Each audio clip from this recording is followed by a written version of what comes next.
The sky was clear over the small town of Clover Ridge. People went about their day like any other, until a loud sound shook the air. A streak of light raced across the sky and crashed into the woods outside town. Birds scattered, dogs barked, and car alarms went off. It was not a plane. It was not a meteor. Something strange had arrived. Jake lived nearby. He was a young engineer who worked from his garage, fixed old radios and made small machines. He heard the crash and ran outside. Smoke rose above the trees. He grabbed his flashlight and rushed toward it. He knew the government would come soon. If he wanted to see it, he had to be fast. Jake ran through the woods, branches hitting his arms and legs. The smell of burning metal grew stronger. Soon, he reached a clearing. There it was. A ship half buried in the ground, smoke rising from its sides. It was not big, just the size of a small bus, but its shape was nothing like Earth machines. It had smooth curves and strange lights blinking on its surface. He stepped closer. A hatch on the side was open. Inside, he saw wires, blinking panels, and something moving. Climbed inside carefully. The air was warm and heavy. Then he saw her. She was lying on the floor wearing silver armor with marks he did not understand. Her body was still. Jake thought she might be dead. He reached out and touched her arm. Her eyes opened. They were bright green, glowing softly. She looked at him, weak but alert. She tried to speak, but the words made no sense. Jake pulled back, unsure. She pointed to a small device on her chest, pressed it. A voice came from it, soft and clear. "Please help me." Jake stared at her. He did not know what to say. She looked human, but not quite. Her skin was smooth and pale with a faint shimmer. Her fingers were longer than his. She tried to sit up but winced in pain. Jake grabbed her arm to help. He looked outside. Sirens were already sounding in the distance. Someone had seen the crash. The police would come soon, and maybe the army too. He had to make a choice. Jake helped her out of the ship and led her through the woods. She moved slowly, limping, leaning on him. They reached his workshop behind his house. It was full of tools, wires, and machines. He cleared a table and helped her lie down. He checked her for wounds. Her leg was bleeding. Her armor was cracked. Cleaned the cut and wrapped it with cloth. She watched him closely, silent but calm. "Who are you?" he asked. The translator spoke again. "I am Solara. I need shelter. They will come for me." "Who will come?" "Enemies. They follow me. I ran to protect my world. Now they will come here." Jake felt a chill. He did not understand everything, but he knew she was in danger. And now so was he. He gave her water and food. She drank slowly, her hands shaking. He asked more questions, but she grew tired and closed her eyes. Night fell. The news on TV showed the crash, but no one had found the ship yet. Jake stayed by her side. He knew his life had just changed. This was not a dream. This was real. Outside, the stars were bright. One of them was her home. Now she was here in his workshop, hurt and hunted. Jake did not know what tomorrow would bring, but he knew one thing. He would protect her, no matter what came next. Solara opened her eyes slowly. The workshop ceiling was rough and dusty, but it was better than the broken walls of her ship. Pain ran through her leg. She turned her head and saw Jake asleep in a chair nearby. He had stayed all night. Sunlight came through the window. Birds chirped outside. The world was quiet for now. She sat up slowly and looked around. Strange tools and machines filled the room. It was unlike anything from her world, yet she saw the care and work in every part of it. Jake woke up with a start. He looked at her and smiled. "You're awake. How do you feel?" She nodded. "Better. Thank you." Her voice came from the small translator still on her chest. The words were not perfect, but clear enough. "You're welcome," Jake said. "I need to keep you hidden. People are looking for your ship." "Yes, they will come. And others too. Not from your world." Jake sat down across from her. "Who are they, the ones chasing you?" Solara looked down. "They are called the Drovins. They destroy worlds. They want power. I ran with stolen data that can stop them. Now they hunt me." Jake took a deep breath. "And now they'll come here." "Yes, your world is not ready." He nodded. "We need to fix your ship. Can it still fly?" "Maybe. The core is damaged. We need rare metals and time." Jake stood. "Then we better start." They worked together through the day. Jake showed her tools and machines. She showed him the broken parts she had taken from the ship. Some were too advanced for him, but he learned quickly. They spoke little, but every word mattered. Solara was faster now. The healing bandages Jake had made helped. She still limped, but her hands moved with skill. Her fingers danced over wires and circuits. Jake watched her closely. She was not just a princess.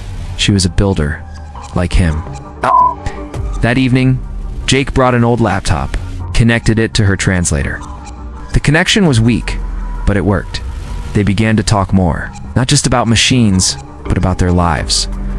"My father was king," Solara said. "He wanted peace. The Drovins killed him." "I'm sorry," Jake said. "I lost my dad in a car crash. It's hard." Solara nodded. They sat in silence for a moment. They were from different worlds, but pain was the same. "Your people are kind," she said. "But they fear what they do not know." "They do," Jake said. "But they can change." The door creaked. Both turned quickly. It was only the wind. Jake checked the locks again. Outside, black vans were moving around the area. People in suits asked questions. Drones flew overhead. "They're getting closer," Jake said. "We don't have much time. Then we must move faster." They worked through the night. Jake found metal parts and old machines. Solara reshaped them using small tools from her belt. Sparks flew, lights blinked, and slowly the heart of her ship began to beat again. As the sky turned gray before dawn, Solara stood beside him. She reached up and touched her helmet. "I want to show you something," she said. She unlocked the sides of her helmet and lifted it off. The first time Jake saw her face. Her skin was smooth, pale, with a faint silver glow. Her eyes were large, green, and bright. Her hair was dark and fell around her shoulders like soft wires. Jake stared. He had seen many things in books and movies, but nothing like this. She was not human, but she was not strange. She was ... beautiful. "You're stunning," he whispered. "Shh." Solara gave a small smile. "Your words are kind." He looked away, a little shy. "Sorry, just ... It's all right," she said. "We are not so different." Morning light filled the workshop. The hum of her ship's core was steady now. But danger still waited outside. Their real fight had not yet begun. Jake stepped outside the workshop and looked up. A drone hovered above the trees. It was the third one today. They were scanning the area. The search teams were closing in. He went back inside and shut the door fast. Solara was testing a control panel she had rebuilt. Blue lights flashed and turned steady. The ship's small power core was now stable. It could not fly yet, but it was alive again. "We need more time," Jake said. "But we don't have it." Solara nodded. "They will find us soon, and others are coming from space." The Drovins. "How long do we have?" 3 days, maybe less." Jake looked at her. "Then we need to move your ship. It can't stay in the woods. They'll find it." Solara agreed. "We must hide it underground." Jake had an idea.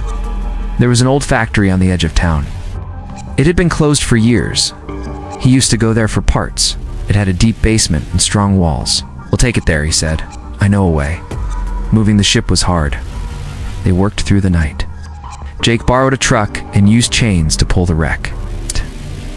Solara used a cloaking device to hide the ship as best she could. Even hurt, she moved with skill. They avoided roads, used back paths, and drove slow.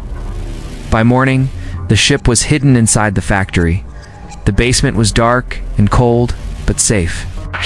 They covered the entrance with old metal sheets and broken boxes. Inside, Jake helped Solara set up new tools. She started repairs right away. Ouch. Jake watched her hands move over the strange parts. Her focus was strong, her mind sharp. They shared food and water. They rested in shifts. Every hour mattered. At night, Jake brought a small radio and turned it on. The news was full of fear. People talked about aliens. The government told the public to stay calm.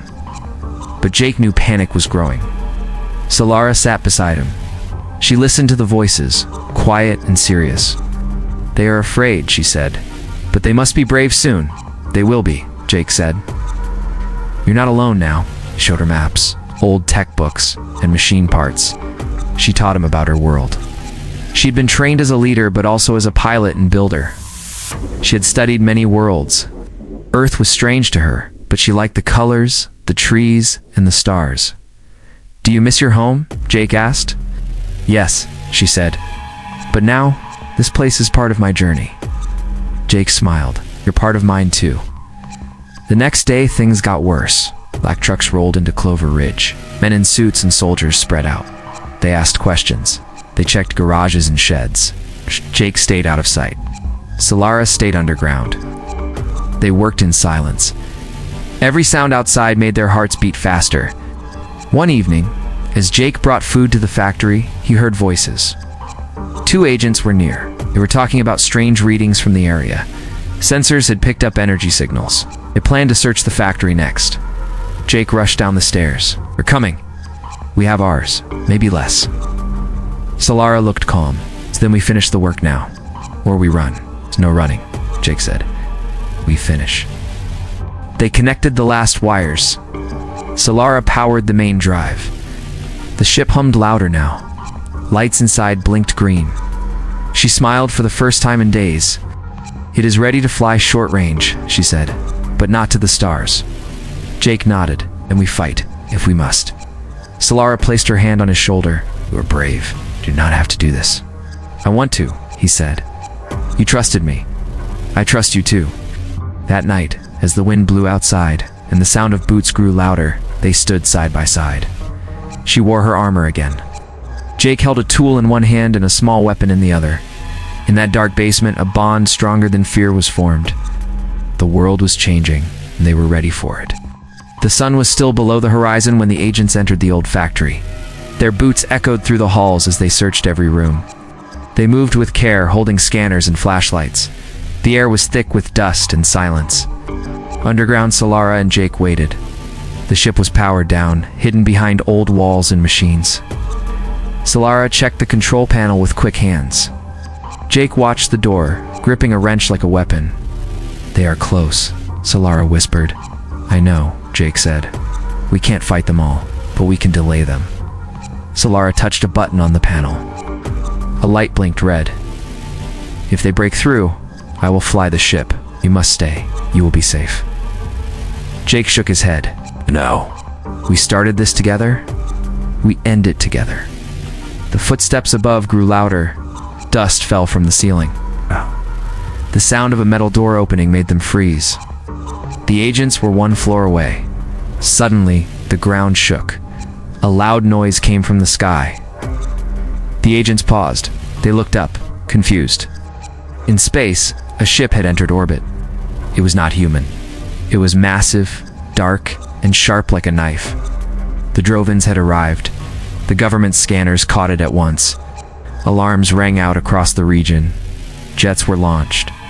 Defense systems turned on. People ran to shelters. Inside the factory, the agents received new orders. They were told to leave and report to the base. They rushed out, leaving the search behind. Jake and Solara looked at each other. "They are here," she said. "Then it's time," Jake replied. They turned the ship back on. The small room lit up with blue lights. Solara took the pilot's seat. Jake sat beside her. Controls moved under her fingers like they knew her. "The ship can fly for now," she said. "But we must fight them before they destroy this place." "How many are they?" "One warship, maybe more behind it. Can we stop them?" "We can try." They flew the ship out of the factory.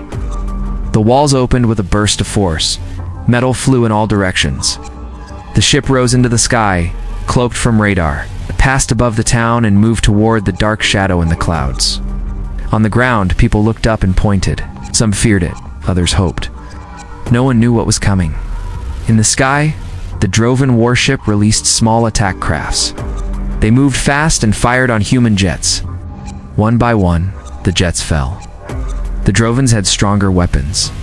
Solara's ship reached them in minutes. She flew with skill, dodging beams of light and fire. Jake helped by loading power cells and tracking the enemy. "Hold on," she said. She turned the ship hard, flying straight through a wave of enemy crafts. Jake felt the ship shake, but Solara held control. She fired 2 plasma bursts. Both hit their mark. 2 enemy crafts exploded in flames. "Nice shot," Jake said. Solara nodded. "But there are too many." Jake opened a signal line, sent out a message using the ship's system, hoping someone, anyone, would hear. "This is Jake from Earth. We are under attack. We fight with Solara, princess of a distant world. There are allies out there. We need you now." The message went out into space. They didn't know if it would be heard. More crafts came. The fight grew harder. Solara took a hit. Sparks flew in the cabin. Jake pulled her back and took the control for a moment. "I've got it," he said. "I'm fine," she said, pushing back to her seat. Together, they flew through fire and smoke. They hit 3 more crafts, but the warship still waited. Then, out of nowhere, light filled the sky. 5 new ships appeared. They were not Droven. They were sleek, silver, and marked with the same signs as Solara's ship. "They heard us," Jake said. Solara smiled. "My people, they came." The new ships fired on the Droven warship. Explosions lit up the sky. The enemy was caught off guard. One by one, their crafts fell. Solara's ship flew beside the allies. Jake looked at the stars above. "We did it," he said. "Not yet," Solara replied. "There is one more choice to make." "What choice?" "I can go home now. I don't want to go alone." Jake looked at her. He knew what she meant. Jake stood in silence. The stars outside the ship looked closer now. Solara sat in the pilot seat, waiting for his answer. Her face showed no fear, only hope. He walked over to her slowly. "If I come with you," he said, "what happens to everything here?" "Your world will change," she said. "They have seen the truth. The galaxy knows Earth is not alone. The people will rise. They will be ready." Jake nodded. "I want to see more. I want to help, but not just as a guest." Solara stood, not as a guest, as a partner. Yes. They shook hands. No more words were needed. The ship turned toward the sky. Her people guided them to the mothership. It waited above Earth, large and bright like a new moon. They entered through a wide gate, guarded by soldiers in silver armor. Inside, the ship was alive with light and sound. Jake saw others like Solara. They looked at him with curiosity, but not fear. He was the first human to step onto their ship, felt the weight of it, but also the wonder. Solara led him to the command hall. A tall figure stood waiting. His armor was dark gold, its eyes deep blue. He was Solara's uncle, now the leader of their world. "This is Jake," Solara said. "He saved me. He stood and fought beside me. He is the reason I am here." The leader looked at Jake. "Then he is one of us." Jake was offered a seat at the main table. Plans were already being made. The Drovens would return one day. Other threats would come. But now Earth had a place in the talks, a place in the stars. "I don't want a title," Jake said. "Just a task, something useful." Solara smiled. "You will help explore. You will speak for Earth. We begin a new age together." Weeks passed. The ship stayed near Earth. Talks were held with human leaders. At first, there was fear and mistrust. But when Solara spoke, and Jake stood beside her, people listened. The fear began to fade. Jake sent a message to his old home. He told them he was safe. He told them the truth. Some believed, some did not. But the door was open now. Soon, Jake and Solara left on a new ship. It was small but strong. It was built by both their worlds, human parts mixed with alien design. It was called Unity. As they flew into deep space, Jake looked back one last time. Earth was blue and calm, but it no longer felt like the end. It was only the start. Solara sat beside him. "We have much to see, many places to reach." "I'm ready," Jake said. They passed moons, stars, and strange clouds. They met other beings. Some were friendly, some were not. But Jake and Solara faced them all together. Stories of their bond spread across systems. One human, one alien, working as one. Their ship became a sign of peace and courage. On Earth, things changed. Borders opened, science grew fast. Children learned about Solara and Jake. They dreamed of stars, not just skies. No one forgot the moment when the alien princess removed her helmet. The day a man whispered one word, stunning. That word became more than a reaction. It became the start of something greater. A future built by two hands from different worlds. their journey had just begun. And in two galaxies, their story would never be forgotten.